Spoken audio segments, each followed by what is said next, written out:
Hi guys, it's me, Christian from the church.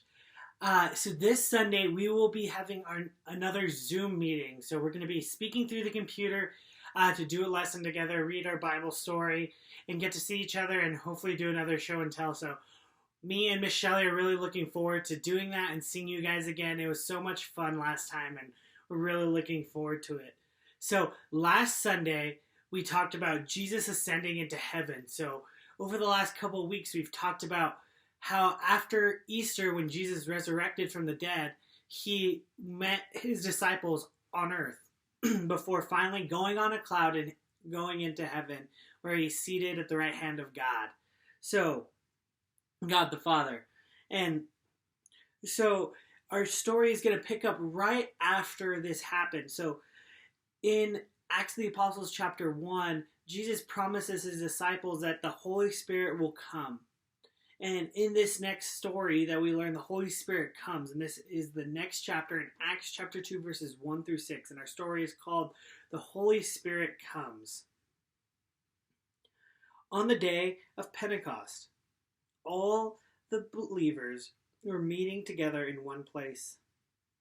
Suddenly, there was a sound from heaven like a roar of a windstorm. And it filled the house where they were sitting.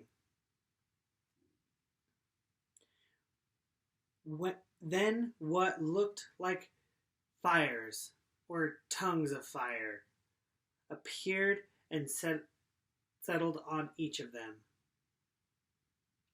And everyone present was filled with the Holy Spirit and began speaking in another language, as the Holy Spirit gave them this ability. At that time, there were devout Jews from every nation living in Jerusalem. When they heard the loud noise, everyone came running, and they were bewildered to hear their own languages being spoken by the believers.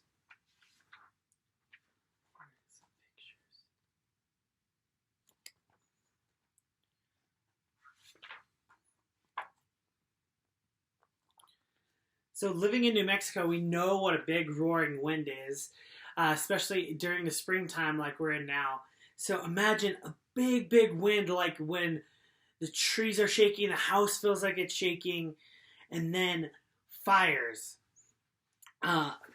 go above the believers. And then they all have the Holy Spirit and they start speaking different languages. How weird that must have been for the people in the room, like, oh, we're talking different languages, and then the people on the outside were just as weirded out, and we're trying to figure it out. So on Sunday, we'll be going over what happens now that the believers have the Holy Spirit and how that impacts us today. So as you go through your activities this week, just listen to your mommies and daddies and have fun doing the activities.